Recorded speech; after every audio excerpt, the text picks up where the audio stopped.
चलिए अब बात कर लेते हैं अंबागढ़ चौकी की, जहां पर आत्मानंद शिक्षक भर्ती प्रक्रिया में अनियमितताएं बढ़ती जा रही हैं।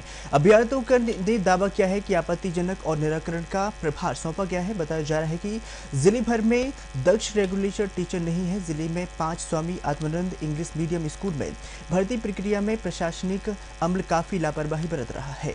पूर्व में भर्ती प्रक्रिया के दौरान ही धांधली के आरोप लगने पर भर्ती निरस्त कर दी गई थी, जिसके बाद ही 15 सितंबर को वॉक इन इंटरव्यू के नाम से ही फिर से भर्तियां जो है अपनाई गई हैं। लेकिन शासन के मापदंडों को दरकिनार कर ही खुद में बनाए गए नियमों के बीच संविदा नियुक्ति की जा रही है।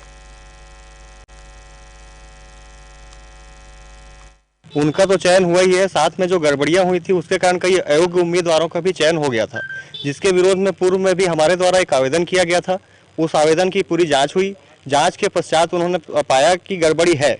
अगर गड़बड़ी नहीं होती तो उसका चयन निरस्त नहीं हो सकता था। आखिर और गड़बड़ी के जो आरोप लगते रहे हैं उसके कारण पूरी चयन प्रक्रिया निरस्त हुई है।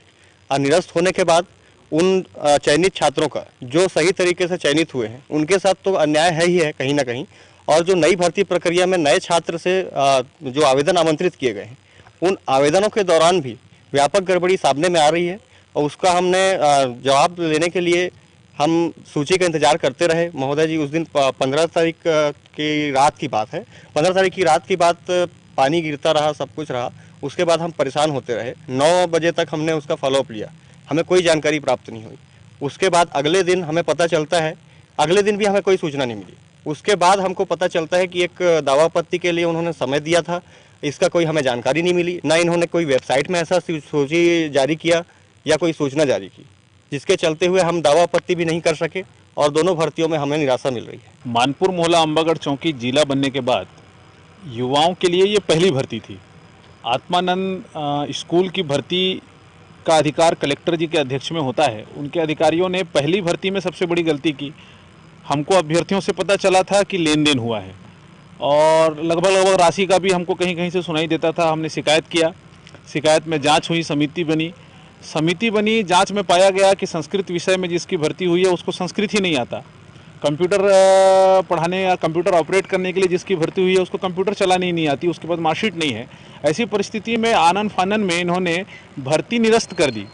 जितने लोग सेलेक्ट हुए थे सबको इन्होंने निरस्त करके वापस से भर्ती करने का इन्होंने योजना बनाया, जिसमें 15 तारीख को अभी जुलाई के महीने में पुनः भर्ती के लिए आवेदन प्राप्त किए। कलेक्टर साहब का निर्देश था कि 1 दिन के अंदर ही सारी भर्ती करनी है, सारी प्रक्रिया 1 दिन के अंदर हो जानी चाहिए। लेकिन इसमें देखा गया कि 1 दिन में इन्होंने किसी प्रकार की कोई भर्ती नहीं की। आवेदन जरूर लिया लेकिन दावा आपत्ति की इन्होंने लिस्ट जारी नहीं की उसी दिन। दूसरे दिन या तीसरे दिन अगर जारी भी किए होंगे उसकी जानकारी अभ्यर्थियों को नहीं आ पाई, क्योंकि अभ्यर्थी कोई रायपुर से आया था, दुर्ग से आया था।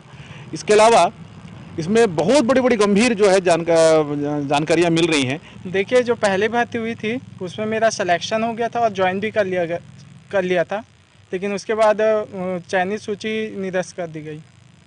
कारण क्या बताया गया आपको? गड़बड़ी पाई गई थी करके। किस तरह का गड़बड़ी की गई थी? वो तो उसके बारे में आइडिया नहीं है, लेकिन गड़बड़ी पाई गई थी, ऐसे करके निरस्त कर दिया चयन समिति के द्वारा। उसमें फिर कई विद्यार्थी का नाम ही नहीं आया और उसमें भी गड़बड़ी था कुछ। आगे आप क्या करना चाह रहे हैं? अभी तो हम लोग कोर्ट में केस किए हैं, हाई कोर्ट में, और उसका निर्णय आने वाला है 24 को।